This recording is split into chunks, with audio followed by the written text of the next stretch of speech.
Hello, friends, and welcome back to r/ProRevenge. Today we have 3 brand new crazy revenge stories for you. But before we begin, don't forget to subscribe to our channel, leave comments so we know what kind of stories you love the most. We've all had bad bosses before, right? About 8 or 9 years ago, I worked retail in a small outdoor goods store, 6 members of staff small. Ski stuff in the winter, camping and hiking in the summer. I wasn't passionate about it, but a job's a job. The woman who hired me left pretty soon after I started. She got a job that was in her field of her degree, and she left the store in the care of the supervisor at the time, Lauren. Lauren was the kind of girl we all had the poor fortune to deal with at some point, irresponsible, held power over you when it suited her, and tried painfully hard to be your best friend the next. Annoying at best as a supervisor, but abusive with her power as a manager. She started by changing everybody's shifts. She was never in the store during peak hours. She'd take the easy shifts when the store was dead and would spend her time hanging out in the back office doing important paperwork. That means sitting on her phone or reading a magazine.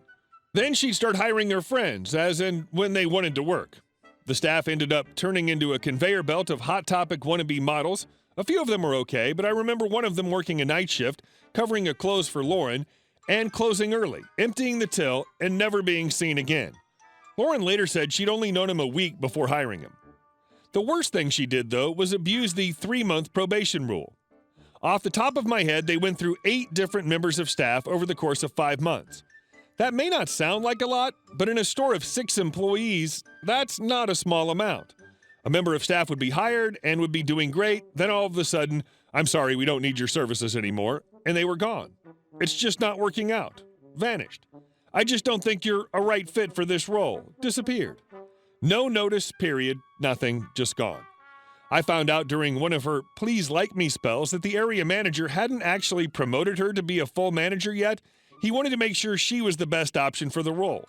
She basically thought that so long as no one else lasted long enough to shine better than her, she'd get the manager role and all perks that come with it. We then hired a woman called Kirsty, who was in her mid to late 30s and was a great person. Enthusiastic, a team player, great with customers. I mean, pretty much exactly what you want in a manager. However, when it was just me and Lauren would go off on how she doesn't like Kirsty and how she's thinking of getting rid of her unless her attitude improved, etc. And I decided to step in. I got my phone and hit record as Lauren went on another rant later on. Here's the thing Kirsty doesn't get. I'm in charge. I can fire whoever I want. To be honest, I wouldn't be surprised if I was taking over for that fat-bellied area manager we have now in a year, etc., etc. I just let her talk, only responding with, "Really?" and, "Oh yeah?" That night I sent the video to Kirsty, telling her to make sure she was on her best behavior, but she ended up taking the issue up with the area manager. He came to the store, called Lauren out, told her that in the time she'd been in charge, the store had lost somewhere in the region of $15,000 to $20,000. They'd had to get the police involved against her friend who stole from the tills, and our store, for some reason, had one of the highest turnover rates in the country. He fired her on the spot. Kirsty ended up taking over as manager, and the store finally started turning a profit. And our next story. Accidentally Pro. The setup. I was in college, recently married, and looking for a part-time job. Luckily, a friend of mine, let's call her Kay, had just been hired as a secretary at Weird & Associates and suggested I apply for a job there as well. Mr. Weird was looking for a tech, someone to test the various junk he bought at auction to later sell. I was hired right off the bat. Now, the entire company consisted of Mr. Weird, a sales guy, the new secretary Kay, and myself. Mr. Weird was excited about expanding his business as he was hypothetically making bank selling computer junk. For a while, everything was awesome. The work was interesting, Mr. Weird was easy enough to get along with, and I could work basically whenever I wanted as long as I wrote down my hours, useful since I was also attending classes. After the first week, Mr. Weird paid Kay and I by pulling out a wad of cash and peeling off a $100 bill for each of us. Part-time for a week worked out to basically that, so it was only slightly suspicious. That was, of course, the last money I saw. From him, anyway. Things started going downhill after that. We moved to a bigger warehouse, but the sales guy quit.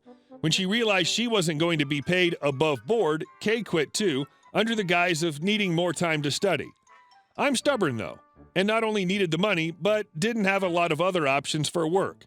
I learned that my boss had no idea what he was doing and would overpromise what work he could actually do, or rather what work I could do, as I was the only person with any skills at all. He picked up a job for Deep Pockets, a local business, and sold them some servers.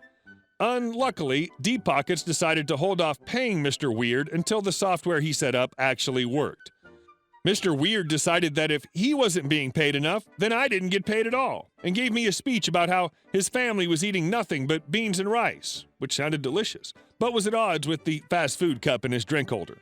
Finally, he decided to do some renovations on his warehouse and had me digging ditches in the boiling heat.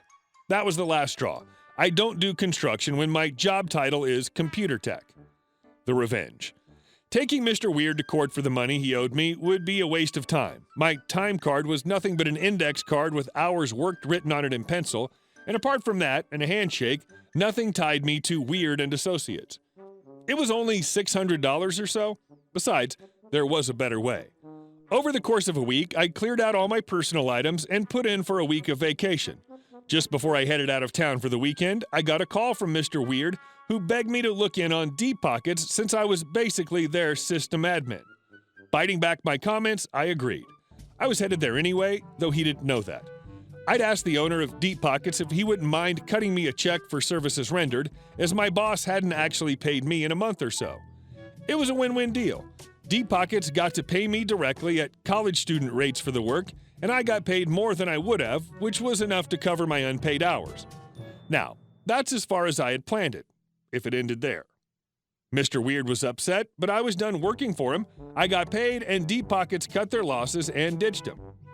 While I had no more contact with Mr. Weird, his family was close with Kay's family, and Kay was good friends with my wife, which meant I got to hear the beautiful epilogue, the cherry on top that pushed this into ProRevenge. Mr. Weird, without a tech or sales guy, couldn't make a single red cent, and thus his business folded. Sadly, I missed the auction where he sold off all the computer junk. Without income, he lost his house and had to move in with his in-laws. Lucky for him, his father-in-law worked in construction and got him a real job, digging ditches in the summer heat. Bliss. And our third story. Fire my boss unethically? Enjoy paying for my unemployment benefits? I started working for a small branch of a company and got along really well with my boss, the branch manager, and used to compare him to Michael Scott. Not to his face. I would have been Jim Halpert in this scenario. After working there for a while, my boss was approached with an awesome offer to go manage a bigger branch a few hours away.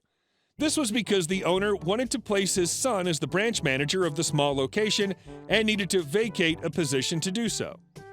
My boss graciously turned down the offer.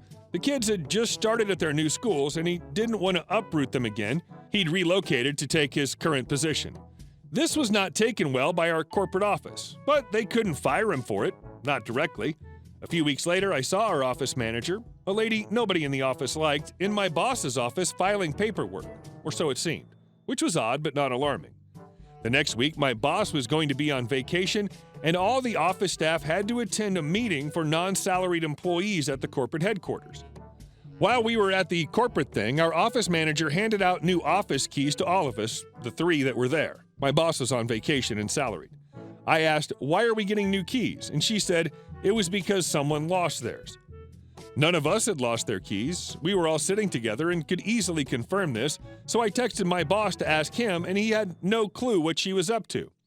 I got a bad feeling about what was happening. I called him after the meeting and told him to come by my house on Sunday when he got back from out of town. I explained that I was 95% certain they were planning to fire him on Monday. I didn't know what reason, I just had a gut feeling.